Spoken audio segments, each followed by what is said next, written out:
Во кривичниот суд пред судија на претходна постапка се очекува да бидат донесени бизнисмените Радко Капушевски и Асмир Јаховски.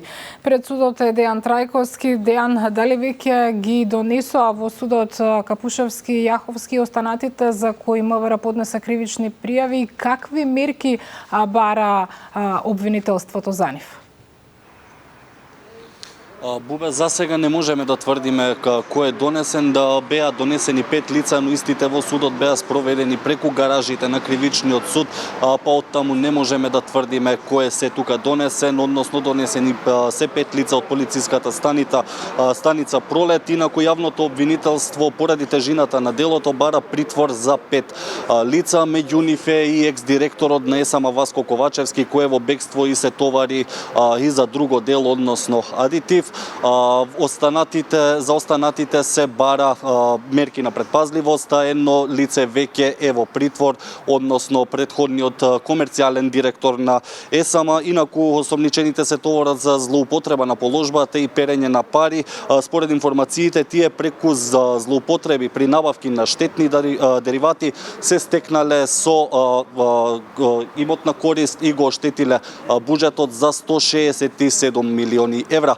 Предлагам тука повеќе да слушнеме од соопштението кое што го испратија од основното јавно обвинителство за гонење на организиран криминал и корупција. Во периодот на 2021-2023 година, двајца осомничени во својство на основачи управители на кривично одговорното правно лице, свесно повредувајќи ги прописите за постапката за јавен повик за набавка на мазот за потребите на ТЕЦ Неготино, поднеле невистината документација. Со намера да го изиграат договорот, не ги извршиле обврските и ги повредиле правилата, остварувајќи корист од големи размери за кривично одговорното правно лице, а на штета на државниот буџет во вкупен износ од 167 милиони евра. Во намерата со мисла им помогнале осомничените вработени во АД Електрани на Македонија, кои се наоѓале на високи позиции од генерален директор и директори на сектори до председатели и членови на комисии поврзани со јавни набавки. Спроведувајќи постапки за јавна набавка на мазот спротивно на упатството за начинот на спроведување на јавните набавки во АД ЕСМ.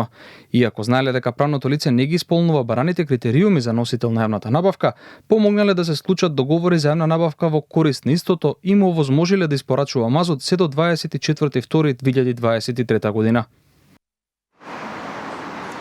Така, инаку според обвинителството, паричните средства со кои осомничените ги прибавиле, нели, со кривичното дело во периодот месец декември до 2021 година до месец април 2023 година, парите ги пуштале во промет, го променили, пренеле на друг со цел да се прикрие изворот на потеклото со дел од средствата, како што велат од обвинителството, се купиле 2 возила, односно Мерцедес Бенц, дел ги трансферирале на своји сметки, а потоа ги подигнувале и во готовина со анекси на договорот помеѓу осомниченото правно лице и осомничен собственик на правно лице со иста дејност. Во 2 наврати биле префрлени средства во вкупен износ од 72 милиони денари.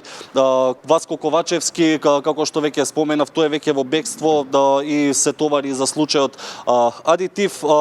Радко Капушевски од РКМ, исто и како и осомничени Асмир Јаховски, собственик на Пуцко Петрол. Инаку МВР претходно во акцијата која што вчера се одработи, направиле повеќе претреси на повеќе места во државата, каде пронајдено и оружје, односно 2 пиштоли и околу 1500 куршуми, како и запленети се 3 возила. Предлагам тука да ја слушнеме изјавата на МВР. Во рамки на акцијата лишени од слобода се 11 лица, едно лице е недостапно за органите на прогонот и едно е со мерка притвор. До сега од извршените претреси пронајдени и одземени се документација, 5 мобилни телефонски апарати, околу 1500 парчиња амуниција од различен калибар, 2 пиштоли и 3 патнички моторни возила. Од страна на Министерството за внатрешни работи до основното јавно обвинителство за гонење на организиран криминал, поднесена е кривична пријава за злоупотреба на службена положба и областување и перење пари и други приноси од казниво дело против 13 физички и едно правно лице. Так, инаку за крај, обвинителството бара 5 притвори, за останатите се предлагаат мерки на предпазливост. Останува да видиме судот каква одлука ќе донесе и што од барањата ќе биде прифатено или отфрлено. Бубе? Дејан Трајковски во живо од Кривичниот суд. Ти благодарам за вклучувањето во вестите во 18.